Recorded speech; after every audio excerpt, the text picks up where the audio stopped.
अस्सलाम वालेकुम लिसनर्स, मैं हूं आपकी होस्ट नीलम और नीलम आपको अपने चैनल में वेलकम करती है। शुरू करते हैं आज की वीडियो अल्लाह का नाम लेकर, जो इंतहाई आली रुतबा और बहुत जलीलुल कदर हैं। लिसनर्स, आज हमारे साथ हमारे एक लिसनर हैं वकास अहमद, जिन्होंने मैनचेस्टर से हमारे साथ एक स्टोरी शेयर की है।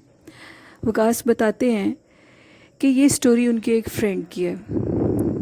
उस फ्रेंड का नाम दिल परेज़ है। आज से तकरीबन 10 साल पहले की ये स्टोरी है। वो बताते हैं कि दिल परेज़ आज से 25 साल पहले रावलपिंडी से यूके में शिफ्ट हुआ। उसने बहुत ज़्यादा मेहनत की और बहुत ज़्यादा मेहनत करने के बाद वो एक यूके में एक सियासी कारकुन के हैसियत से मशहूर हो गया। वो इस तरह का काम करता था, यानी कि प्रॉपर्टीज़ का और इस किस्म का। जब उसको बहुत ज़्यादा कामयाबी मिली तो उसके बाद उसने सोचा कि मैं क्यों ना अपना एक दफ्तर बना लूँ, एक ऑफ़िस बना लूँ जिसमें लोग आकर मुझे मिलना शुरू कर देंगे। एक दिन दिल परेज़ अपने लिए ऑफ़िस ढूंढते ढूंढते यूके के एक शहर से थोड़ा दूर आगे को निकल गया। उन्होंने देखा कि वो जगह काफ़ी सुनसान थी और शहर से काफ़ी बाहर थी, और उनको उसी शहर से थोड़ी बाहर करके एक बिल्डिंग पसंद आई जो कि दिखने में तो काफ़ी पुरस्कार थी, लेकिन फिर भी उनको वो बिल्डिंग पसंद आ गई। उन्होंने कहा कि अब जो भी मुझे मिलेगा इसी बिल्डिंग में आकर मिलेगा काम के सिलसिले में। अब उसके बाद उनको वो बिल्डिंग ठीक करवाने में 2 महीने गुजर गए। 2 महीने के बाद जब वो बिल्डिंग ठीक हुई तो वो एक ऑफ़िस बन गया। दिल परेज़ ने बताया कि आज से तकरीबन 10 साल पहले सर्दियों का मौसम था और जो लड़का मेरे पास काम करता था वो छुट्टी लेकर जा चुका था। रात लेट हो चुका था काफ़ी। अचानक से जो वो ऑफ़िस था, ऑफ़िस के डोर पे दस्तक हुई। काफ़ी सर्दी थी और बारिश का भी मौसम था। दिल परेज़ ने जब जाकर दरवाज़ा खोला तो देखते हैं कि एक शख्स जो कि हुलिये से इतना अजीब नहीं लग रहा, लेकिन मैंने उससे पूछा कि इतनी सर्दी में इतनी रात को तुम इधर क्या कर रहे हो, जिस पे उस शख्स ने कहा कि मुझे अंदर आने दो। वो अंदर आया। मैंने उसको पूछे बिना गर्मा गर्म चाय पिलाई और उसके बाद पूछा कि आपको क्या काम है। वो बड़ी अजीबोगरीब नज़रों से मेरे ऑफ़िस को देख रहा था। मैंने पूछा कि खैर तो है, लेकिन उसने मुझे कहा हाँ मैं वॉशरूम में जाना चाहता हूँ। मैंने कहा ऊपर वाले पोर्शन में वॉशरूम है, तुम उधर जा सकते हो। वो शख्स ऊपर वॉशरूम में चला गया। 15-20 मिनट गुजरने के बाद मुझे काफ़ी हैरानगी हुई कि वो अभी तक नीचे क्यों नहीं आया। जैसे ही मैंने ऊपर जाकर देखा तो वॉशरूम बिल्कुल खाली था। ऊपर वाले रूम को चेक किया तो रूम भी बिल्कुल खाली थे और ऊपर से बाहर जाने का कोई भी रास्ता नहीं था। रास्ता सिर्फ नीचे ही था जहाँ से लोग अंदर और बाहर आते थे। मैं बहुत ज़्यादा हैरान और ताज्जुब खेज़ हुआ और मैंने जल्दी से ऑफ़िस को बंद किया। मैं बहुत ज़्यादा घबरा चुका था। सुबह जब मैं ऑफ़िस में वापस आया तो वो जो लड़का मैंने काम के लिए रखा हुआ था वो भी एक पाकिस्तानी लड़का था जो कि स्टूडेंट वीज़े पे आया हुआ था। मैंने उसको ये सारा वाक़या बताया, जिस पे उस लड़के ने कहा कि सर मैंने आपसे ये बात शेयर नहीं की, मेरे साथ भी ये काम हो चुका है। अक्सर रात लेट नाइट अजीबोगरीब आवाज़ें आती हैं इस टाउन में, और उसके बाद ये एक अजीबोगरीब शख्स जो कि हुलिये से बहुत ही अजीब लगता है वो इधर अक्सर नज़र आता है। न जाने वो कौन है और सामने आकर वो गायब हो जाता है। मैंने आपको ये बात इसलिए नहीं बताई कि कहीं आप ये ना समझें कि मैं काम नहीं करना चाहता। कुछ अरसे के बाद दिल परेज़ ने उस बिल्डिंग को छोड़ दिया और उस ऑफ़िस को भी छोड़ दिया और वो अपने टाउन में ही एक ऑफ़िस बनाने में कामयाब हो गए। अब दिल परेज़ बहुत अच्छे तरीके से काम कर रहे हैं और बहुत कामयाब हैं अपनी ज़िंदगी में। और उनको पता लगा कि ये बिल्डिंग बहुत ज़्यादा असेब ज़दा थी जहाँ पे उन्होंने अपना ऑफ़िस बनाया हुआ था। ये स्टोरी हमारे साथ वकास अहमद ने शेयर की। थैंक यू वकास, आपने हमारे साथ अपनी स्टोरी शेयर की। उम्मीद करती हूँ लिसनर्स आप सबको ये स्टोरी ज़रूर पसंद आई होगी। And thank you Waqas. अब एक और स्टोरी की तरफ बढ़ते हैं। ये स्टोरी हमारे साथ इस्लामाबाद से हमज़ा ने शेयर की है। हमज़ा बताते हैं कि वो आर्मी में नई नई उनकी जॉब हुई थी और ट्रेनिंग के ख़त्म होने के बाद वो अपने घर वालों को मिलने के लिए गए थे। हमज़ा की जो छोटी सिस्टर है वो हमज़ा से बहुत ज़्यादा मोहब्बत करती थी, बहुत प्यार करती थी, और जब मैं घर जाता था तो मेरी बहन बहुत ज़्यादा खुश होती थी। मेरे अब्बू घोड़ों का काम करते थे। अच्छे खासे घोड़े मेरे अब्बू के घर के बाहर बंधे हुए होते थे और लोग इनसे आकर वो घोड़े ख़रीदते भी थे।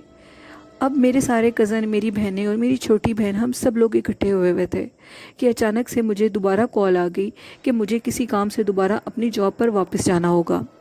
ये बात सुनते ही मेरे सारे घर वाले बहुत ज़्यादा दुखी और गमज़दा हो गए और मेरी बहन तो बहुत ज़्यादा दुखी हो गई। उसने कहा, भाई अभी तो आप साल के बाद आए हो, अब आप फिर जा रहे हो, मैं आपके बिना नहीं रह सकती।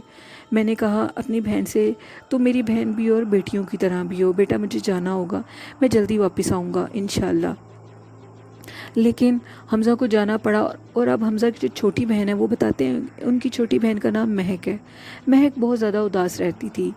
हमज़ा के वालिदैन अक्सर हमज़ा को कॉल करके बताते थे कि महक तुम्हारे अलावा बिल्कुल भी खुश नहीं रहती। हमज़ा बताते हैं कि एक दिन मेरी उदासी में ही महक की एक फ्रेंड महक के पास आई और वो कहने लगी, महक तुम इतनी अफसरदा क्यों हो, चलो हम कहीं घूमने फिरने के लिए जाते हैं। उसके बाद महक ने पहले तो काफ़ी टाल मटोल किया, लेकिन महक की अम्मी ने कहा कि बेटा तुम अपनी फ्रेंड्स के साथ घूमने के लिए चली जाओ। महक और महक की फ्रेंड्स घूमने फिरने के लिए चले गए। ये लोग 2 गाड़ियों में जा रहे थे, इनकी ढेर सारी फ्रेंड्स थीं। हमज़ा ने बताया कि ये लोग अब घूमने फिरने के लिए जा चुके थे और इन्होंने साथ खाने वाली चीज़ें भी ले गए। महक की फ्रेंड ने एक जगह एक पुरानी सी हवेली देखी और अपनी फ्रेंड से कहा, चलो इस हवेली के बाहर बैठकर दस्तरखान बिछाते हैं और इधर ही खाना खाते हैं। अभी वो इस हवेली को देख रहे थे कि अचानक से उनको ये हवेली बहुत पुरस्कार सी लगी और हमज़ा कहते हैं कि महक और महक की फ्रेंड्स को वो हवेली अपनी तरफ जैसे खींच रही है, इस तरह का तासुर दे रही थी। खैर बड़ी ज़िद करने के बाद महक की कुछ फ्रेंड्स ने कहा कि हम अंदर जाते हैं और कुछ फ्रेंड्स ने कहा हम अंदर नहीं जाते। लेकिन ये लोग कुछ देर के लिए अंदर गए और काफ़ी घबरा कर ये लोग उस हवेली से बाहर निकल आई। हवेली के सामने एक पुराना बरगद का पेड़ भी था। उन्होंने अब वहाँ से दस्तरखान उठाया और उस दरख्त के नीचे उन्होंने वो दस्तरखान बिछा लिया। अब वो लोग खाना खाने लगे। खाना खाते खाते हमज़ा बताते हैं कि महक की तरफ एक बड़ा खूबसूरत काला स्याह मोटा सा बिल्ला आया। वो महक के पास आया। महक उसको देख के डर गई, लेकिन वो महक के पास जाने लगा। महक ने उसके सर पे जब हाथ फेरा तो वो म्याऊं म्याऊं करने लगा। अब वो महक के हाथ चाट रहा था और महक ने उसको अपनी गोद में बिठाया और उसको खाना खिलाया। महक ने कहा कि मैं इस बिल्ली को अपने साथ घर ले जाऊंगी, न जाने कहाँ इस खंडर में घूमता फिरता रहेगा, बेचारा कब से जलील हो रहा होगा, इधर कोई इसको ले जाने वाला नहीं है, मैं इसको साथ ले जाऊंगी। हमज़ा बताते हैं कि महक की फ्रेंड्स ने भी महक से कहा कि हाँ तुम इसको साथ ले जाओ। अब वो उसको अपने साथ घर ले आई। हमज़ा के अब्बू को ये चीज़ काफ़ी अजीब लगी, लेकिन वो महक के आगे खामोश हो गए। अगले दिन महक ने हलवा बनाया। बिल्ले ने कोई और चीज़ नहीं खाई, वो बार बार हलवा ही मांगता था। एक दफ़ा देने के बाद महक ने उसको ढेर सारा हलवा खिला दिया। लेकिन अब उस बिल्ले की हरकत व सकनात हमज़ा बताते हैं बहुत अजीब थी। बिल्ला एक दिन हम लोगों के घोड़ों के पास गया तो घोड़ों ने काफ़ी वावरेला किया और वो ऊंचा ऊंचा आवाज़ें निकालने लगे। महक के अबू पहले ही ये चीज़ समझ चुके थे कि यकीनन ये कोई असेब ज़दा चीज़ है। महक इस चीज़ को मानने को तैयार नहीं थी। अब महक के अबू ने महक से इस चीज़ का जिक्र नहीं किया। वो बिल्ला महक के साथ ही महक के रूम में सोता था। अचानक से हमज़ा छुट्टी पे वापस आया। उन्होंने हमज़ा के अब्बू ने हमज़ा को ये ख़त लिखा कि तुम्हारी बहन की हरकतें कुछ बहुत अजीब होती जा रही हैं और वो एक बिल्ला लेकर आई है अपने साथ। जब हमज़ा घर आए तो हमज़ा ने उस बिल्ले को काफ़ी मार के वहाँ से भगा दिया महक की गैर मौजूदगी में। कुछ अर्सा तो वो बिल्ला गायब रहा। इसी दौरानिया में हमज़ा की शादी हो गई। हमज़ा बताते हैं और हम लोग बड़ी खुशी से ज़िंदगी गुजार रहे थे। एक दिन रात 12 बजे हम लोगों के दरवाज़े पे बहुत ज़ोर से दस्तक हुई, इतनी ज़ोर से दस्तक हुई कि हम लोग सब हैरान हो गए और अब हम में से कोई भी बंदा बाहर दरवाज़ा खोलने को तैयार नहीं था। हमें लग रहा था कि इतनी रात को शायद कोई चोर आ गया है या कोई ऐसी चीज़ है। लेकिन बहुत ज़्यादा दस्तक के बाद हमज़ा ने ये स्टेप लिया कि उसने कहा कि मैं दरवाज़ा खोलता हूँ जाके। हमज़ा ने जब दरवाज़ा खोला तो खासे लंबे कद बुत का एक शख्स आगे खड़ा था। उसने हमज़ा से बोला कि मैं वही बिल्ला हूँ जिसको तुमने मार के भगाया था। तुम्हारी बहन उस हवेली में गई थी और मैं उस हवेली से तुम्हारी बहन के ऊपर आशिक हो चुका हूँ। तुमने मुझे बहुत मारा है, इसका बदला मैं तुमसे ज़रूर लूँगा। इस सूरत में लूँगा कि आज से 2 दिन के बाद तुम्हारी बहन रात 12 बजे के बाद अपने कमरे में नहीं होगी। हमज़ा ने ये सुनते साल ही दरवाज़ा बंद किया और बहुत عجیب طریقے سے وہ اندر آئے اور انہوں نے یہ بات کسی سے بھی شیئر نہیں کی۔ 2 دن کے بعد حمزہ کہتے ہیں کہ میں رات 12 بجے کے بعد اپنی بہن کے روم میں گیا اور اس کو کہا کہ جاؤ مجھے کھانا لا کر دو۔ ابھی اس نے مجھے کھانا لا کر دیا، میں نے کھانا کھایا اور میں نے سکھ کا سانس لیا کہ میری بہن بالکل ٹھیک ہے۔ حمزہ کہتے ہیں کہ آپ یقین نہیں کریں گے، جب میں کھانا کھا کے اپنے روم سے باہر آیا تو میری بہن مہک کے روم میں بہت خوفناک چیخ کی آواز آئی۔ میں نے اپنے سارے گھر والوں کو جگایا اور میں نے کہا مہک کے روم میں بہت خوفناک چیخ کی آواز آ رہی ہے۔ جیسے ہی ہم سب لوگ اکٹھے ہو کر مہک کے روم میں جانے لگے تو روم لاک تھا۔ ہم نے زور زور سے روم کو نوک کیا لیکن کوئی بھی دروازہ نہیں کھول رہا تھا۔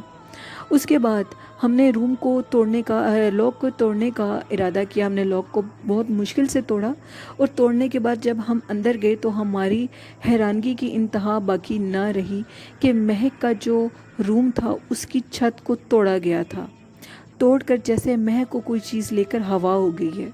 آج سے 5 سال پہلے کی یہ بات ہے۔ ہماری بہن اس کے بعد ہمیں نہیں ملی۔ وہ جو بھی چیز تھی وہ مہک کو اپنے ساتھ لے گئی تھی۔ حمزہ کہتے ہیں خدا را جب بھی آپ ایسی جگہوں پہ جائیں تو آپ کوشش کریں کہ آپ سنسان جگہوں پہ مت جائیں۔